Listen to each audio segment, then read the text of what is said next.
小师妹好像跟皇上约好了，要劝降师傅们，让他们放弃光复大明，接受朝廷诏安。他还说，他会暂时为我们保守秘密。哼，易欢呐，毕竟还是个小丫头，她把事情想得太简单了。朱慈轩、李定国、樊离他们，哪个不是对我们大清恨之入骨啊？怎么可能放弃光复大明，接受诏安？是啊，那我们现在该怎么办？皇上命我从李定国身边盗走真的铜匣，我一直没找到机会。现在情形危急，你我只能孤注一掷，赶在易欢把你我身份告诉李定国之前盗走铜匣。晋王，我跟盛南四处查访，终于查到太子的疑似线索了。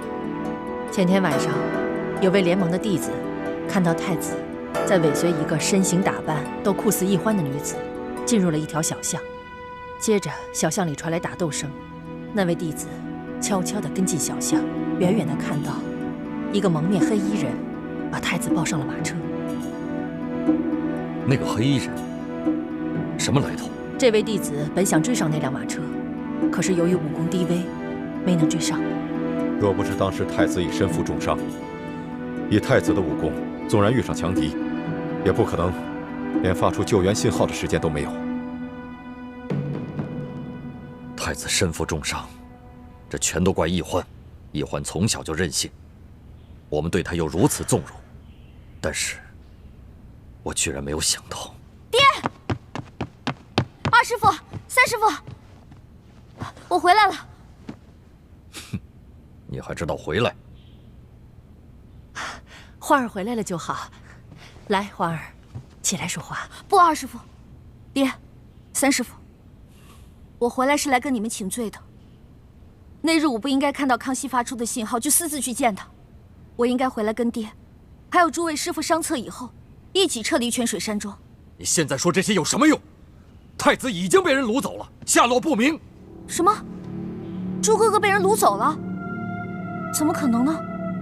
那日朱哥哥受伤昏迷以后，我怕他醒了跟康熙有冲突，给他喂了药，我就跟随康熙先走了。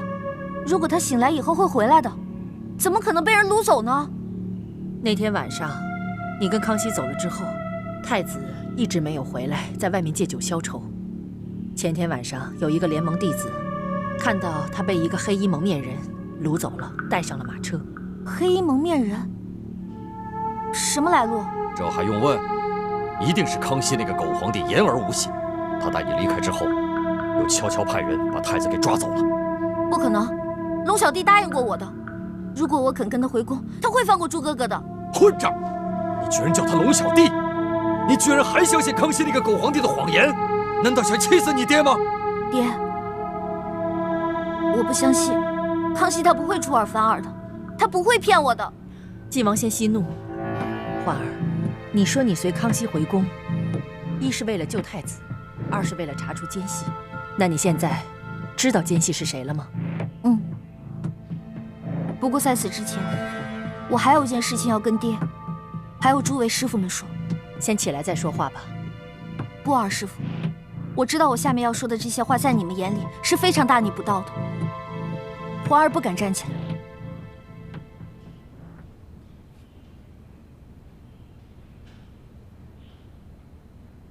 你要说什么？爹，我们为什么非要光复大明呢？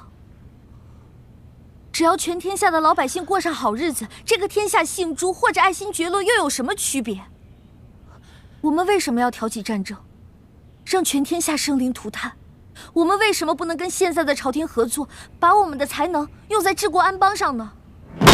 混账！你居然说出如此大逆不道之言！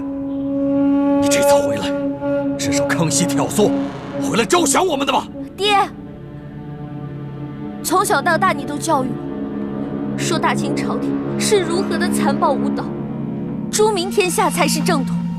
只有让朱哥哥当上皇帝，全天下的老百姓才有好日子过。但是在这大半年里，我跟康熙相处的这大半年，我看到的康熙，他心里不仅有朝廷，还有全天下老百姓和他们的疾苦。他励精图治，他是一个好皇帝啊！住口！晋王，不要！不可，不可呀！大明最后的希望，倘若你也被策反了，我们这些人这么多年的努力，就要付之东流了。欢儿，你是不是中了那个小皇帝的毒了？自古帝王之心最难猜揣测，也最是无情。你怎么能相信那个清廷皇帝的情爱和仁义呢？啊！二师父、三师父、爹，如果你们接触了康熙，你们会发现，他是个仁爱大爱的皇帝，他会是个好皇帝的。你，欢儿，晋王，冷静一点。晋王，冷静一点。眼下欢儿算是被那个狗皇帝蛊惑得很深，说了一些大逆不道的话。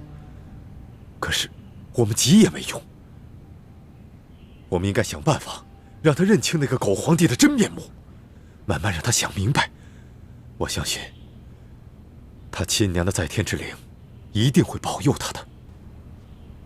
欢儿，相信你一定知道，在我们之中谁是奸细。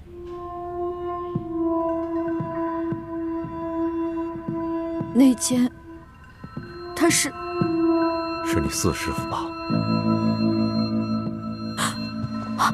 三师父，你怎么知道的？撤到这里之后，种种迹象表明，我们剩下的人之中还有清廷的奸细。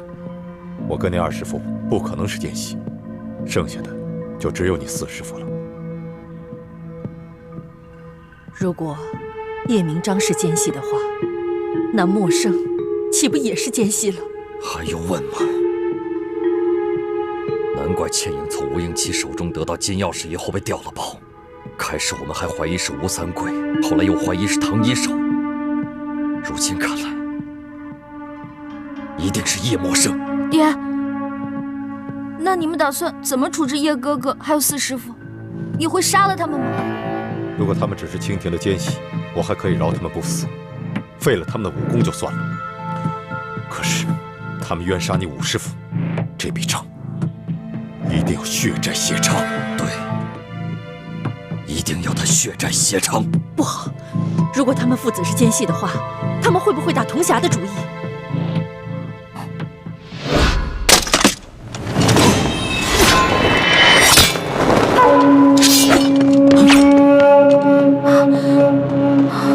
老四，你放下铜匣，我饶你父子不死。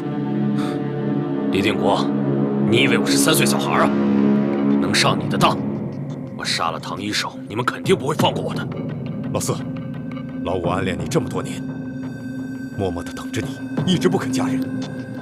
你一直借口放不下你死去的夫人，不肯接受她的情谊，这就算了。可是我想不到，你还狠心把老五杀了。我也是没有办法，当时你们查内奸查得那么紧，我不让唐一手做替死鬼引开你们注意力，我和默笙就没办法在你们中间潜伏。你们是光复大明为毕生的理想，而我身为大清子嗣，也必须效忠大清。事到如今，也没什么好说的了。动手！住手！倩影，倩影，都住手！3位师傅，放我跟我爹走，不然我就杀了樊师姐。呸！你这个奸细，不配叫我师姐。对不起了，各为其主，身不由己。走。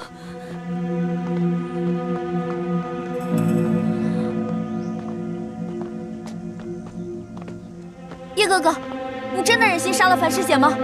若是在平时，我宁愿自己死，也绝不会伤害你们。但现在，我是为了救我爹。如果换作是你，你会怎么选？我数3声，如果你们不肯放我们父子走，我就杀了天影。休想！叶明章1、2，你敢杀倩影，我把你碎尸万段！3，慢！慢着！慢！叶明昭，你也是看着倩影长大的，难道你真忍心杀了她吗？只要你们肯放我们父子走，我保证，倩影毫发无伤。你不就是想要人质吗？好，我来当你人质。相公，只要你放了倩影，你要杀要剐，任凭你处置。爹，不要！倩影，你是爹的女儿。你小的时候，爹为了救易欢，害你被熊抓毁了容。这件事在你心里一直留下了很深的阴影，而在爹的心里也非常愧疚。后来吴英奇把你的脸治好，可爹还是觉得对不起你。这次就让爹来偿还吧，让爹来做人质。啊！爹，女儿早就不恨您了。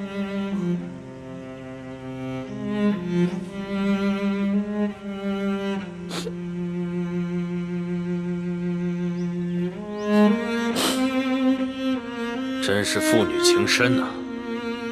李定国，还是你够狠！当年为了保护永历帝，你居然亲手射杀了自己的妻子女儿，来成就你自己的愚忠。今天，你是想用倩影，还是想用樊雄来成就你的另一番功绩呢？爹，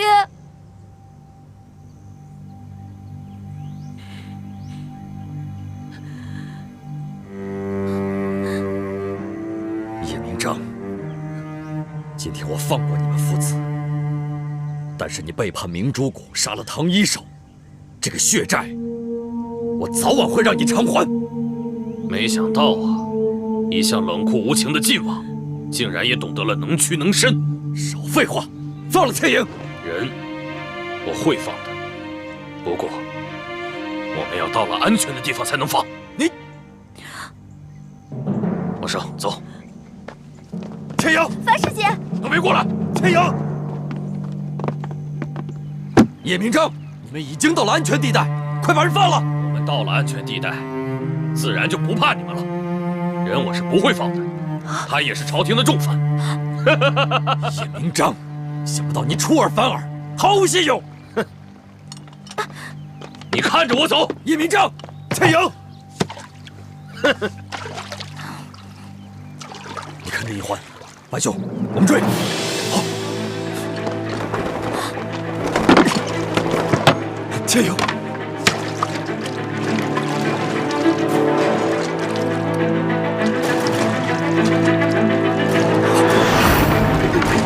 相公，爹，义父。你们的法子，我早就做了手脚。一受重力必定会散架的。我这个竹牌是牛筋绑的，这是我早就想好的逃跑计划。叶梦生，没想到你和你爹都是这种毫无信誉的卑鄙小人，难怪小师妹她不喜欢你。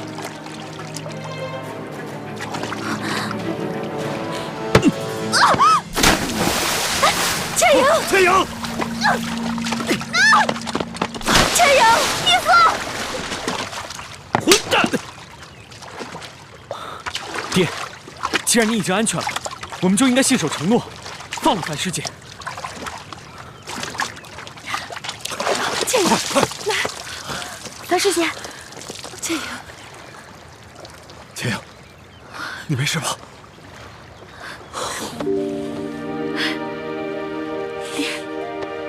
傻孩子，别哭了，现在不是没事了吗？啊！我原来以为你心里没有我，没想到你这么爱我。傻孩子，你是爹的女儿，爹怎么会不爱你呢？爹娘都很爱你。啊，现在没事了啊？没事吧？对了，爹，四师傅跟叶哥哥真的拿走了铜匣，怎么办啊？你现在知道急了。我只是不想让你们再跟朝廷作对，让天下陷入内乱。可我也不想让康熙拿到铜匣。靖王，易欢的事情以后再商量吧。现在最重要的就是拦截叶氏父子。好，我知道一条小路，也许能赶到他们前面。那快带我们去。走，走。走。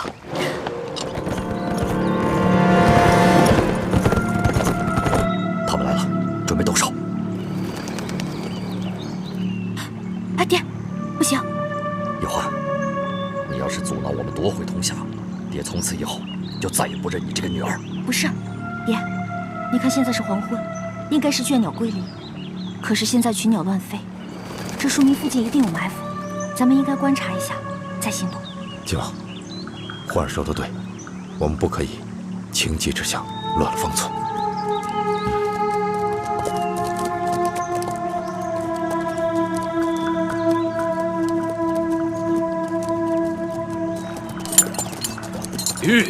叶赫大人，叶赫公子，皇上命我在此恭候多时了。有劳索大人呐。那我们就请吧。走，撤。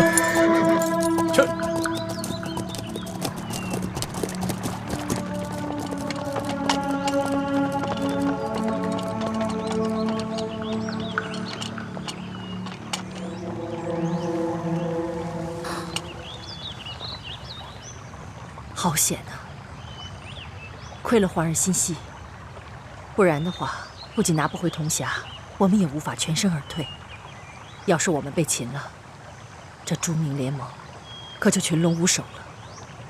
唉，康熙现在手上已经有了铜匣和一把金钥匙，如果再让他得到另外2把金钥匙，那我们光复大明的大业就彻底的完了。不但没拿到铜匣和金钥匙，太子也必定落到了他们手里。叶欢，康熙一边让你来劝降我们，一边暗地派人把太子抓走，还派叶氏父子来盗走铜匣，设下埋伏，等待接应。你还认为自己所做的一切都是对的？你还坚信康熙他没有骗你？龙小弟，难道你真的是在骗我们？你只是想要利用我，得到铜匣，再把我们都一网打尽吗？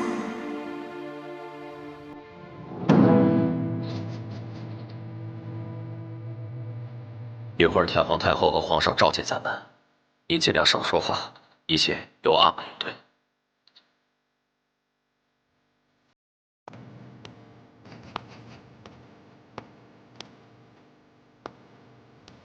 太皇太后和皇上宣叶赫大人父子觐见。这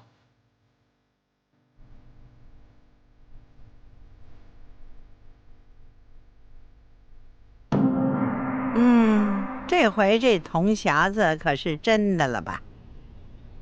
回太皇太后和皇上，这铜匣乃是奴才父子从李定国房间的暗壁盗出，不会有假。可取一盆水来，奴才愿为皇上和太皇太后当场验证。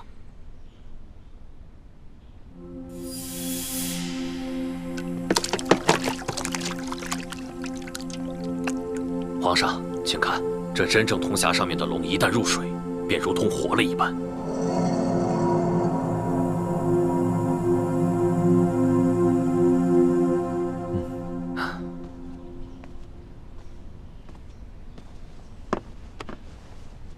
皇上，这叶赫那拉父子俩不仅是找回了一把金钥匙，而且还为皇上找回了真正的铜匣，立了大功了。皇上可得好好的封赏啊！回太皇太后的话，奴才父子对大清一片忠心，能为太皇太后、皇上效力，不求回报。有功不赏，那谁还替朕效命？叶赫那拉明章，朕封你为内阁学士，官从2品。叶赫那拉默生，朕封你为1等侍卫，留侍宫中。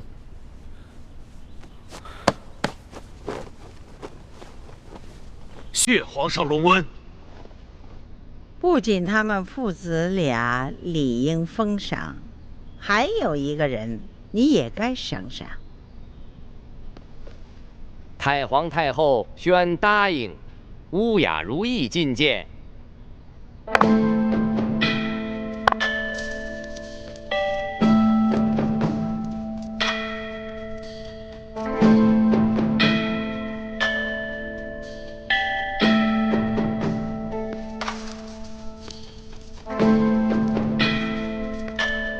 臣妾乌雅如意，见过太皇太后，见过皇上。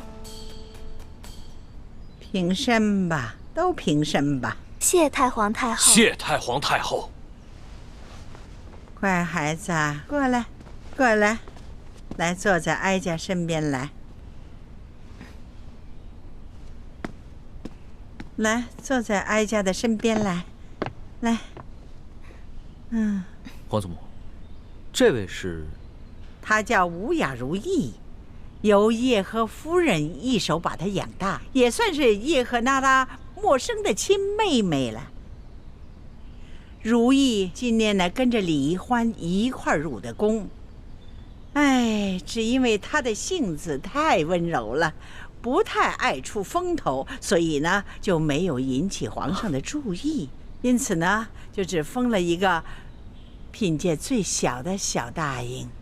以后皇上啊得多多的疼惜这孩子才是啊。既然是叶赫那拉家的人，那朕是应该好好的疼惜。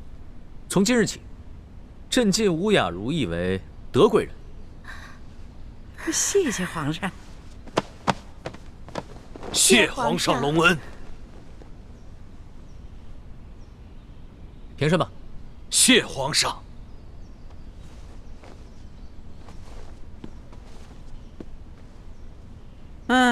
再给皇上和哀家说说，李易欢劝降李定国等人的归降之事进展如何？回太皇太后的话，李易欢归来之后，并未向李定国等人劝降，而是拿着犬子默生写给皇上的密信，向李定国等人揭发奴才父子是朝廷的奸细，逼得奴才父子不得不强抢东夏。那其中过程真是险象环生。幸亏樊倩影没有识破犬子的身份，被犬子突然袭击擒住作为人质，奴才父子才有命活着回来。这易欢他只是揭发了你们父子的身份，却并未劝降。啊，不错，李易欢告诉李定国，说他之所以跟着皇上回宫，一是为了保护朱慈轩，二是为了查出内奸。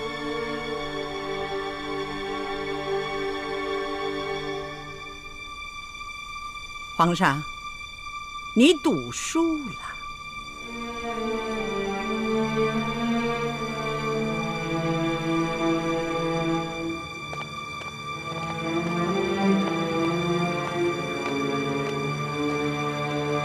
默生，你怎么搞的？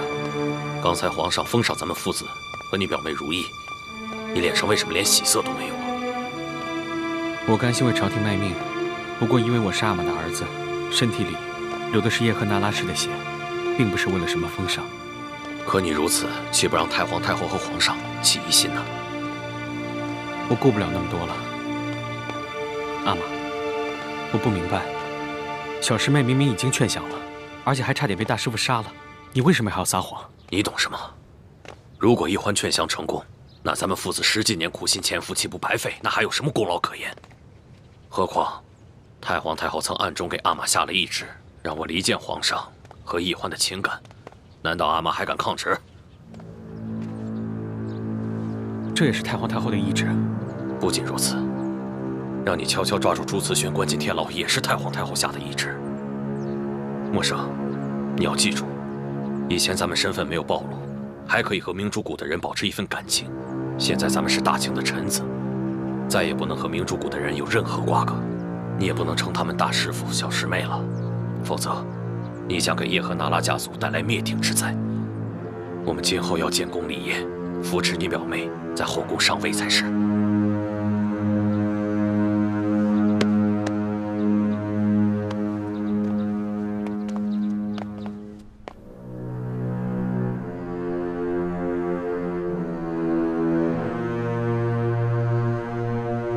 皇上，皇祖母，三儿答应你，从此以后再也不见易欢，彻底放下他。但是皇祖母也要答应孙儿，不论任何情况，都要留他一命，不要伤害他。皇上，咱们祖孙俩一言为定。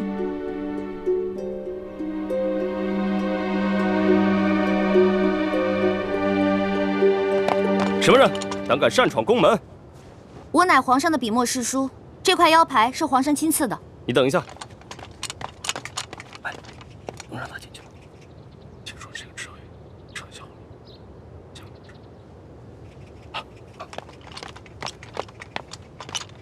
皇上有旨，笔墨侍书之职位已被撤销，这名腰牌已经作废了。你是说，皇上不肯见我，连宫门都不让我进吗？没错，听说你以前很受皇上恩宠，可现在皇上连见都不想见你一面，还不快走！再敢在宫门口喧哗，我等就对你不客气了。龙小弟，不，皇帝陛下，原来这才是你我真实的距离。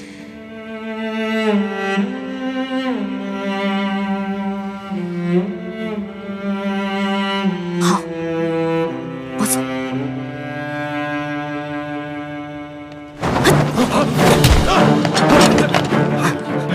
追！站住！别跑！站住！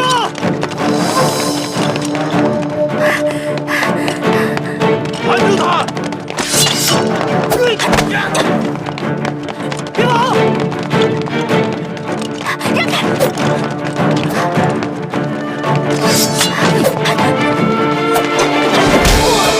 老夫子，这丫头只可生擒，不可伤的。闪开！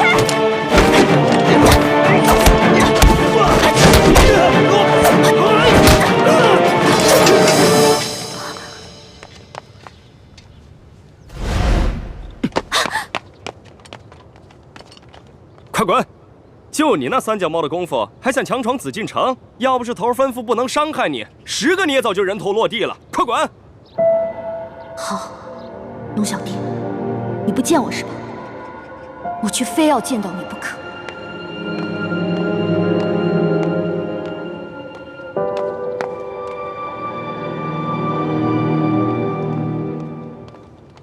哎呦，李公公啊，您老是什么时候出去的？我们怎么没看见您出宫啊？咱家是奉了皇上的密旨，出宫办点差事，从侧门出去的。如今这差事办完了，自然就走正门了。你们怎么能看得见呢？公公辛苦了。好说好说，改天请你们大家喝茶。谢谢公公。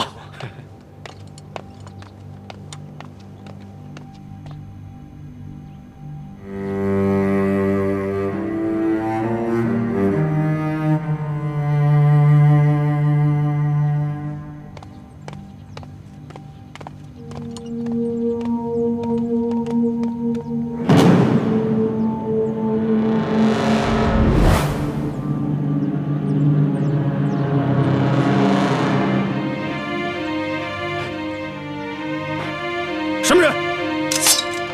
给我拿下！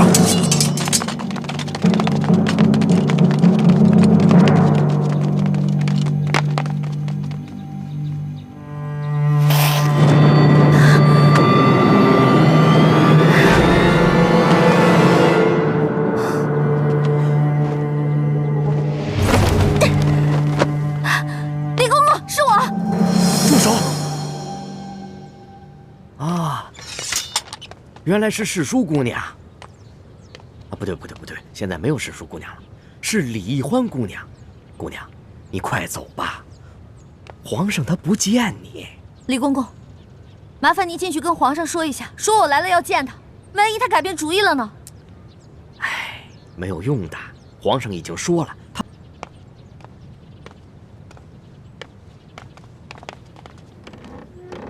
龙小弟，以前我可以随时见你，我的每一次出现都会给你带来惊喜。可是如今，我们却已是咫尺天涯，这道门槛，我再也跨不进去了。李欢姑娘，皇上还是不愿意见你。那我的手帕呢？啊，你的手帕皇上留下了，皇上让我把这个还给你。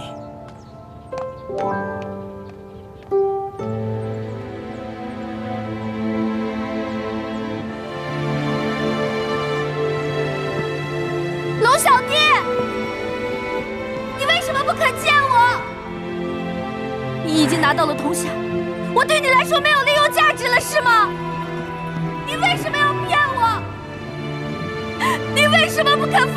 哥哥，为什么？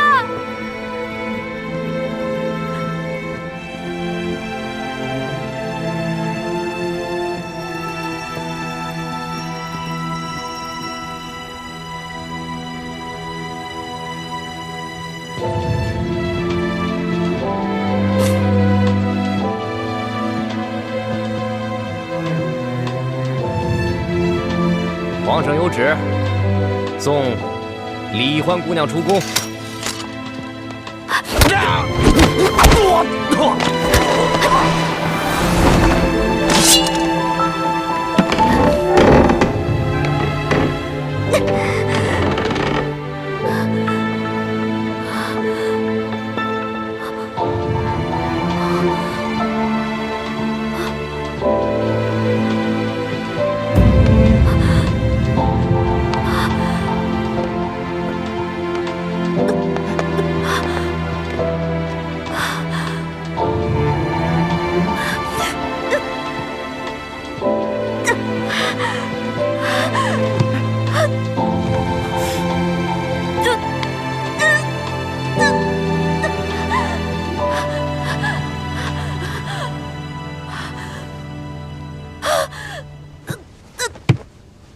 他一定又是在试探。玄烨，你万万不可信我。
李德福，在，把这个拿去还给他。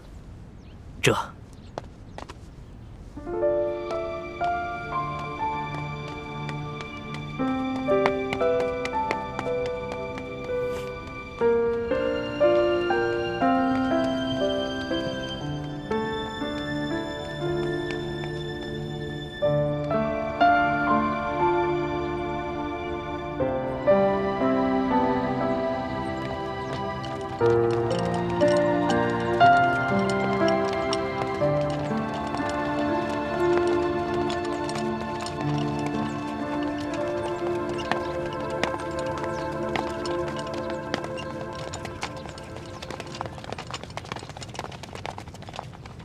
你们这是干嘛呢？义父，这李易欢假扮成李公公闯进宫来，说要见皇上，被皇上轰了出去。没想到他居然一下子晕倒了。哦，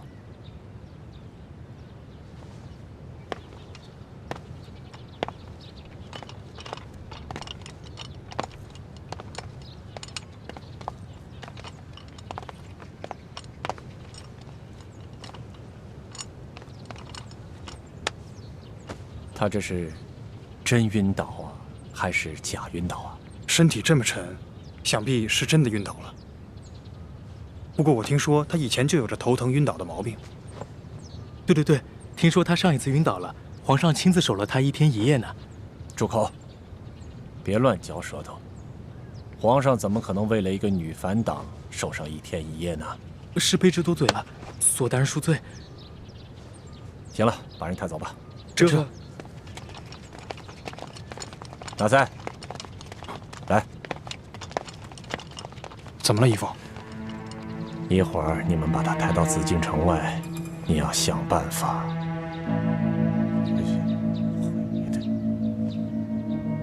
明白吗？义父放心，这事儿包在我身上。去吧。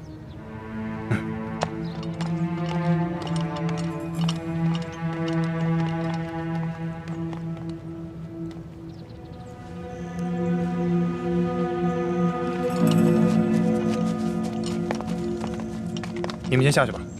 这。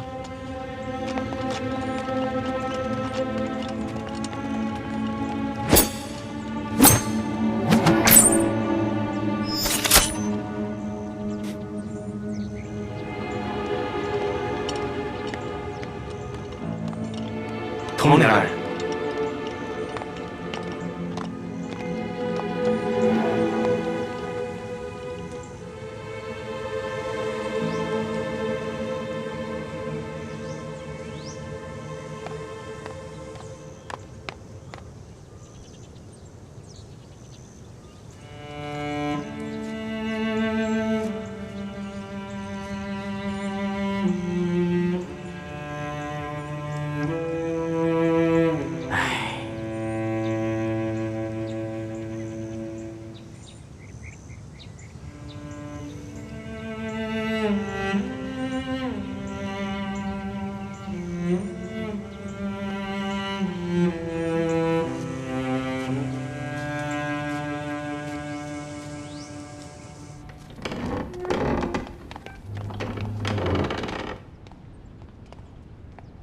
东西还给他了吗？回皇上的话，奴才已经把荷包放在了易欢姑娘的身上。如果她还能醒过来的话，应该能看见。你说什么？她不是装晕的吗？她不应该出了宫就活蹦乱跳的吗？皇上，易欢姑娘这次可不是装的，她真的晕倒了。听说她今天闯了2次宫，跟侍卫们交了2次手，可能是用力过度，身体发虚，诱发了她头痛的隐疾。奴才追出去以后，发现她躺在树下。奴才过去，探了一下她的鼻息，还有点微弱的气息，也不知道还能不能醒过来。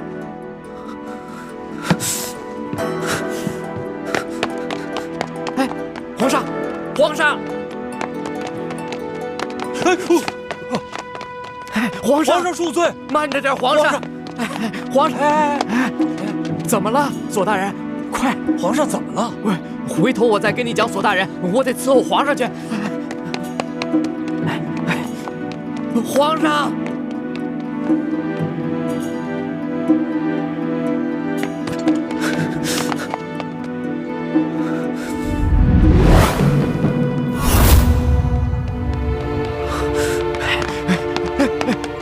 皇上，慢点儿！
醉尽方可叹，一生的愿，将心留于人世间，受我乾坤。见风雨自在云端，花开之间，留蝴蝶掌心清泉，天与地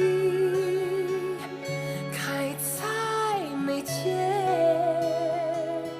弹千秋，万事怀念，心中细流，回远方清泉，回首一生路漫漫。